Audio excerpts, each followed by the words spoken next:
tá a wá lè yan ọlọ́run ọ̀rọ̀ kù Tèmítọ́pẹ́ Ọ̀ṣọ́bà yìí ò sí orí ìtàgé ilé wa ọmọ ti ń di tá a lérò ṣe rí voice note ń tẹ́ ẹ fẹ́ gbọ́ yìí yọ kẹ̀kẹ́ mọ̀ yìí pé ayé lè ọmọ ènìyàn burú ọmọ ènìyàn àbìdí yànyàn ṣé bá a lérò pé kánsà lọ́pàá tẹ́lẹ̀ ni àṣé kìí ṣe kánsà àṣọ kọjá ń tá a lérò ẹ subscribe sórí YouTube channel yìí ẹ gbọ́ wìrìwìrì lórí ọ̀rọ̀ òkú tọpa Tèmítọ́pẹ́ Ọ̀ṣọ́bà ẹn tó jẹ́ ex-boyfriend díẹ̀ èyí ò Bùnmi ó ti sọ̀rọ̀ implain tó sọ fún yín ẹ farabalẹ̀ o ó ti ṣàlàyé bí olùṣọ́ ìtùnú bó ṣe lo ọgbọ́n àlùmọ̀ǹkọ́rọ́ yìí tó fi gba Tèmítọ́pẹ́ Ọ̀ṣọ́bà tó fi gbà lọ́wọ́ òun nígbà tí Tèmítọ́pẹ́ Ọ̀ṣọ́bà tó mú òun lọ bá láti ṣiṣẹ́ lórí iṣẹ́ òun tí ò lọ déédéé yóò máa lẹ́yìn ọ̀rọ̀ yìí yóò máa lẹ́yìn àjàǹtí ilé ẹ farabalẹ̀ dáadáa ṣùgbọ́n kí n tó play voice note Bùnmi fún yín. ibi tó ti ṣàlàyé ìrìn àjò tóun àti Tọ́pẹ́ Ọ̀ṣọ́bà jọ rìn tó fi bọ́wọ́ olùṣọ́ ìtùnú ṣùgbọ́n ẹ kọ́kọ́ gbọ́ ìtarábìnrin sọ wọ́n ní Tèmítọ́pẹ́ Ọ̀ṣọ́bà ò lè rí justice ǹjẹ́ lóòótọ́ ni àbírọ́ ni mo ń bọ̀ kí n wá ṣàlàyé gbogbo ẹ̀ fún yín. May your soul rest in perfect peace, but there is nothing like justice for you. Oh, lè gba justice. Oh, lè gba justice. Kò sí justice. In fact, say no to justice for Tọ́pẹ́ Ọ̀ṣọ́bà. I remember when Mohbad just died, some people came out and they are telling us pé ṣé Mohbad ló máa kọ́kọ́ kú ni? Ẹ jọ ṣé Tèmítọ́pẹ́ Ọ̀ṣọ́bà ló máa kọ́kọ́ kú? ọ̀rọ̀ ikú Tèmítọ́pẹ́ Ọ̀ṣọ́bà ti le gan ni o ìní parọ́ fún yín ẹ subscribe to YouTube channel mo tún mú àwọn fídíò mi bọ àwọn evidence kan àwọn tó mọ ohun tó ṣẹlẹ̀ ṣùgbọ́n ẹ jẹ́ kó gbọ́ lè ná ẹgbọ́n tí Bùnmi eléyìí tó jẹ́ ex-boyfriend ó tó di pé olùṣọ́ ìtùnú ọjàgbà lọ́wọ́ rẹ̀ wọ́n bọ̀ ẹ́ máa lọ ibì kankan. ex-boyfriend Tọ́pẹ́ wà lórí call so wọ́n fẹ́ clear 1 or 2 fún wa. ẹ ká sọ gbogbo èèyàn mú kí gbogbo lè o. ẹ jọ there are some things tó ń ṣẹlẹ̀ lọ́nà social media báyìí tó jẹ́ kí n kọ́ máa láti pe ọkọ single mother because definitely èmi ni gbogbo èèyàn really mọ̀ Tọ́pẹ́ right for like 4 years we started this since 2018 and we normally have our ups and downs which is normal nobody is perfect. So there was a time, I don't want to go deep on our own issue, but there was one challenge thing. No, Jackie Fair, so little things, okay, fine, that's not what once you bring in Baba, we show you Wale.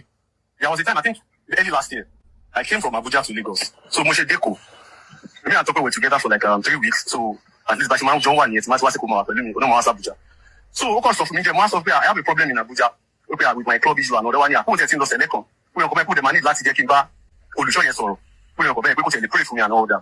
I did she pray at my phone. We have phone number me. So you buy Oruko Yami everything. No, me no join. You don't have to buy my somebody. So Oruko Yami. Yes, but the way I see. No join. Sorry, it's to do it. It's to do it. So this is that Olusho guy. So if you say about show you so I stop because I'm not someone that really likes church like that. So we are you say you buy. If you want to see Abuja, but I think the second doctor, the one I'm exactly now. I'm coming back to Lagos. So I left all my things with Tọ́pẹ́. I said she take it to her house. Up till now she want a lot of problem. I want more a lot. But she travel me. Maybe 2 or 3 weeks after. Mo try láti àwọn tá máa sọ kò dédé Tọ́pẹ́ dé bá mi sọ̀rọ̀ mọ́ kí ló ṣẹlẹ̀ kí ló dé tá jà tá lẹ anything papọ̀ àjọ ní any issue all of a sudden mo kò dédé rí lórí social media pé Tọ́pẹ́ ti ń date olùṣọ́ kan bá lọ wẹ ní ẹ ló bá yẹ person mo bá wò pé láàrin 3 or 4 weeks or like a few weeks tá jọ sọ̀rọ̀ tá jọ ṣe prayer láàrin ara wa pé rí pé Tọ́pẹ́ dé bá mi sọ̀rọ̀ mọ́ mo pé kí ló ṣẹlẹ̀ bó kí ni ẹ ti dùn mí mo pé normally it is normal bóyá or feel when she's tired or something and she has another person that wants to give her the happiness that she wanted. So that was all my own thinking. So later, because I can pay, even the issue, we'll pay you 1 month, 2 months, I'm a so quiet. So, okay, message. Only people, you come what we call or something, once of that. You know, so they don't show. No matter how things might be, we don't show, but just so I don't cause what they blocking me all over social media. Because all my thinking was that way, okay, people are normally only we are love ni ago like boy natural that was what I thought but but anyway watch and say tí wọ́n bẹ̀rẹ̀ sí ní oríṣiríṣi nǹkan táwọn ìwà bẹ̀rẹ̀ sí ní screenshot oríṣiríṣi because àwọn èèyàn gbé mi fún Olùṣọ́ Bùnmi lẹ́gbọ̀dì ń pariwo kìdí ẹṣẹ́ mi lólùṣọ́ àti break up sí tó ti stand àti sọ̀rọ̀ for like a year plus so mi báyìí ṣe gbé mi wọn mi nílẹ̀ ṣe wá figure out pé ó dàbí nǹkan tó ṣẹlẹ̀ ní pé bọ̀bọ̀ yìí ó kàn gbórúkọ mi gba everything ó dẹ̀bi ṣiṣẹ́ ibi tó bẹ́ẹ̀ so those are the things because mi ní lórí ọ̀rọ̀ yẹn nìyẹn so mo ní kí wá clear iṣẹ́ ara mi gbogbo Bùnmi tẹ́gbọ̀dì ń pariwo ẹ̀kọ́ jọ I've not dated Tọ́pẹ́ I've not even seen for a year plus láti jọ símọ́ láti ṣe àwa sílẹ̀ so láwọn èèyàn jọ tó lọ́wọ́ bó ṣe ń tàgì lọ́sẹ̀ bí sin cost ọ̀pẹ̀ mi ò kí Olùṣọ́ Bùnmi yàtọ̀ sí Tùnú Bùnmi lórúkọ tèmi Ìtùnú lórúkọ and that's the man has been dating for a year plus before this issue happened. sẹ́yìn náà ti wá rí i pé òótọ́ lẹ́sẹ̀ Bíbélì tó sọ wípé tó bá dìjọ́ àgbéǹde àwọn olùgbàlà kan lọ bá Jésù wọ́n wà máa ní olúwa wa ní orúkọ tìrẹ, alájú afọ́jú, ajókòó dìde, bákan náà a tún ṣe àwọn nǹkan ribiribi pẹ̀lú orúkọ rẹ. Ẹ mọ̀ tí Jésù ó sọ fún wọn. Jésù ní èmi kò mọ̀ yín rí, ẹ̀yin oníṣẹ́ ẹ̀ṣẹ̀. Ẹ̀gbọ́n tí Bùnmi eléyìí tó jẹ́ ex-boyfriend Tèmítọ́pẹ́ Ọ̀ṣọ́bà sọ, ó ní gbà tó ń dẹ́kọ̀ Tèmítọ́pẹ́ Ọ̀ṣọ́bà ló mú un lọ ọ̀dọ̀ olùṣọ́ ìtùnú. Olùṣọ́ ìtùnú gbókọ̀ ìyá àwọn ọgbà oríṣiríṣi nǹkan ó sì fi ṣiṣẹ́ fóun, òun sì padà sílùú Àbújá.